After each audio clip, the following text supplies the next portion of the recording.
Well, that year was certainly something. In case you didn't know, I didn't have time to make this video because my family and I went over to Perros-Guirec in France for the holidays, and I was on a 3-week hiatus on not making any videos.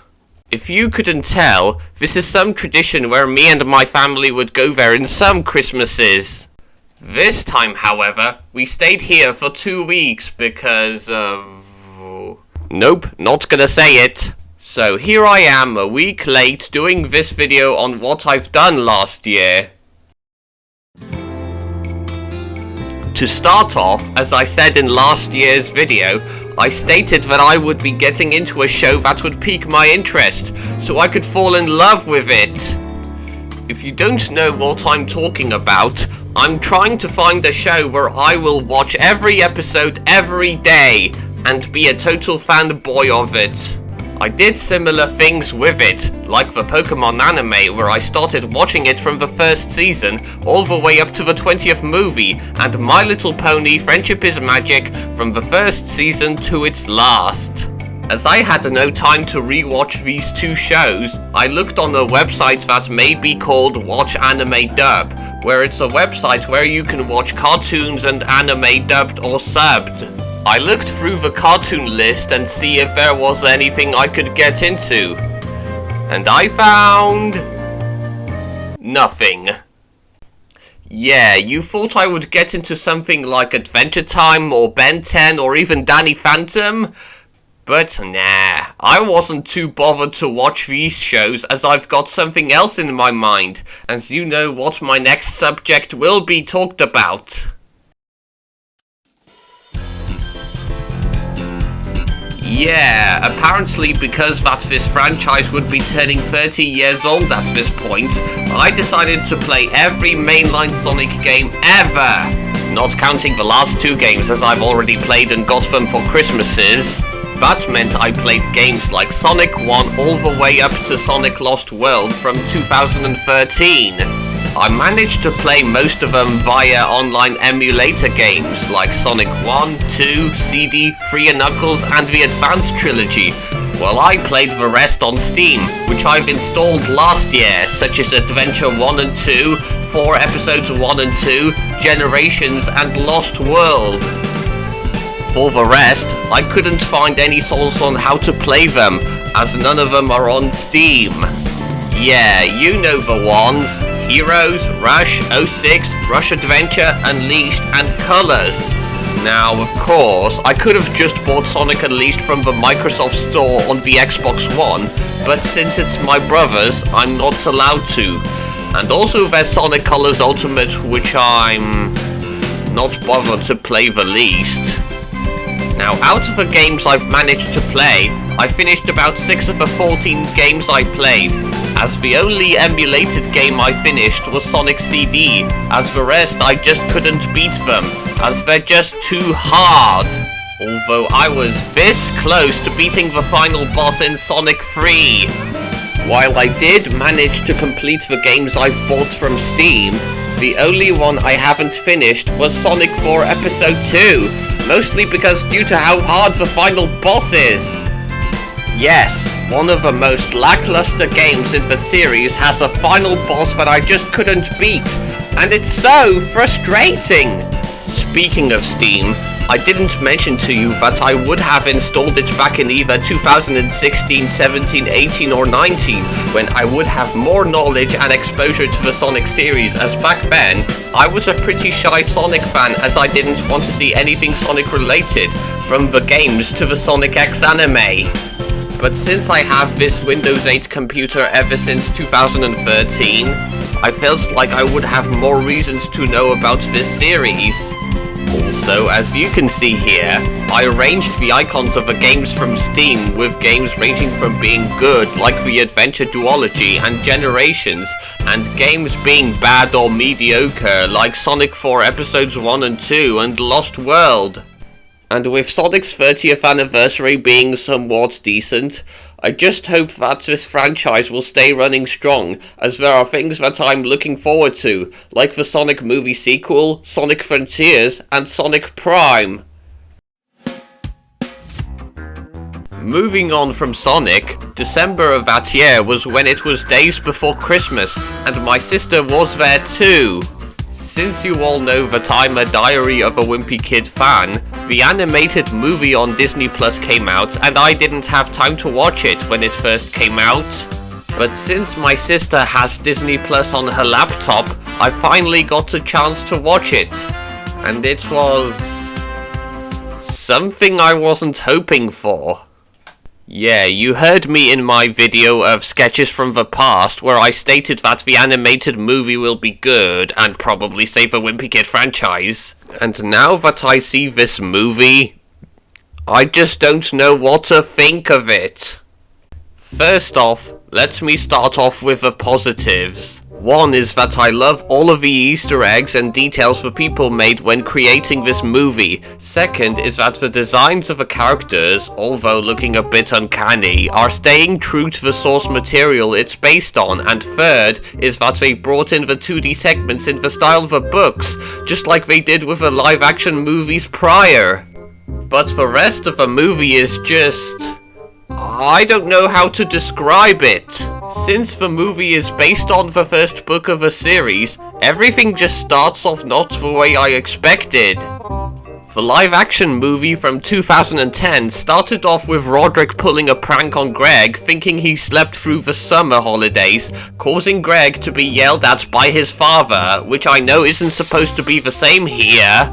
But the movie weirdly starts off with Greg and Rowley playing with a big wheel, or as it's called in this movie, the Rumble Trike, which is strange since in that book, that only happens during the Christmas season. Here in this movie, it starts off before Greg enters middle school, and that implies that Rowley already gave the bike to Greg either on his birthday or last Christmas. The other is that elements from the book and the live-action movie, like Greg getting wrestling lessons, anything revolving around the safety patrol, Roderick getting in trouble for giving Manny one of his magazines for his show and tell, and the Wizard of Oz play aren't present in this movie. Now, I can see this movie not being a shot-for-shot remake of a 2010 movie and that it's trying to be its own thing.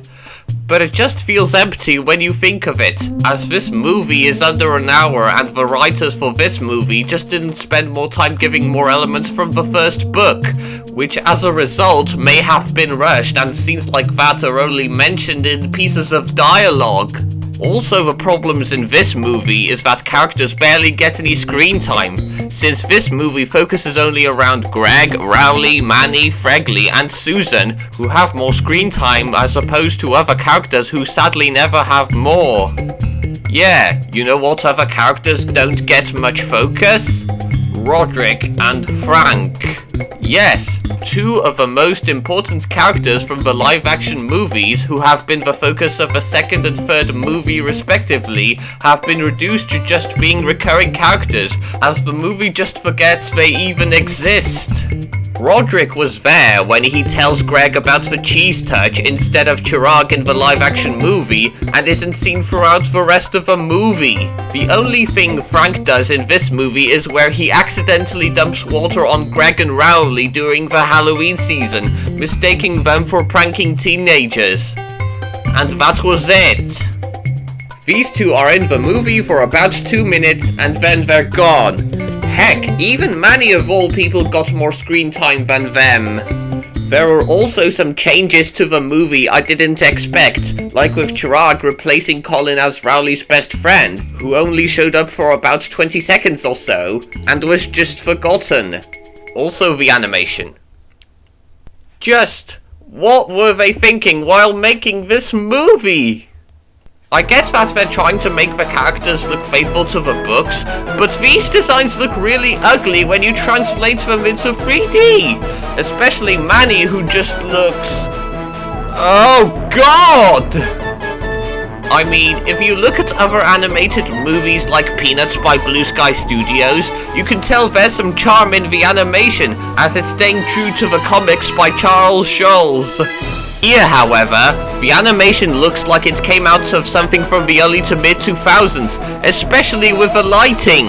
I mean, if anything, it's not like Disney hired a low-budget animation company to make this movie, or... Oh, wait.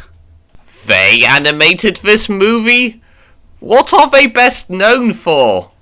Okay, just as I was writing this script, I found out that the movie was animated by a Canadian animation company called Bardell Entertainment, and to my surprise, they were the folks behind the highest grossing animated movies, like DreamWorks' The Prince of Egypt and The Road to El Dorado, and also Space Jam of all people. They've also done the animation for other shows like Rick and Morty and the shows on Nickelodeon and Netflix, and that may explain why the animation looks like it was animated with a low budget. But this is the company Disney hired to animate? So yeah, I'm not a fan of this movie. I liked the Easter eggs here and there, the designs are still faithful to the books, and there are 2D scenes that are present. But with jokes being hit or miss, the animation looking dull, the voice acting being average, and elements from the book being cut out, I would say that this movie was trying to be something new, but felt like it was reminding the fans that they already knew about the books and the movies, without much substance. I mean, if a sequel coming out this year will be good and be an improvement over the previous one, I'll be crossing my fingers on it. Speaking of animated movies on Disney+, there are also movies I've watched, like Raya and the Last Dragon and Luca. Raya was where I just watched it months after it came out, and I thought it was a good movie, as it centers around Southeast Asian cultures, and Luca, being the 24th film made by Pixar in a row, I also enjoyed.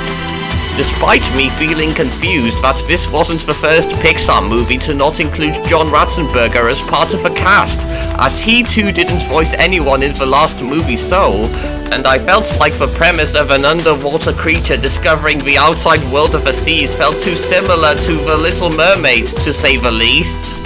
But what did I see for Thomas that year? Did I find anything good? No. Why is Bulstrode there? No. I'm not bothered to talk about it if it ends or not. Moving on. Aside me from doing and watching things, I've made some new content for my YouTube channel, like making a series where I show you drawings I've done as a kid and another focusing on Welsh shows from my childhood.